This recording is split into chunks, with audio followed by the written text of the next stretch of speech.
Hi guys, today we're making one of my absolute favorites, Yemeni Lahsa. Think of it as a cozy spiced egg dish perfect with French bread. So let's get cooking. First thing first, chop your veggies.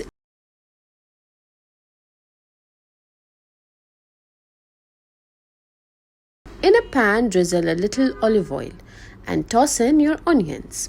Let them saute until they turn gorgeous golden brown. Now add in your chopped tomatoes, season generously, salt, pepper, cumin, coriander, and honestly any spices that you love. Pack your eggs straight into the pan and mix them right in.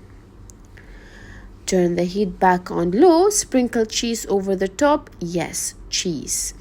Cover it and let it cook for 3 to 5 minutes until the eggs are soft and luscious.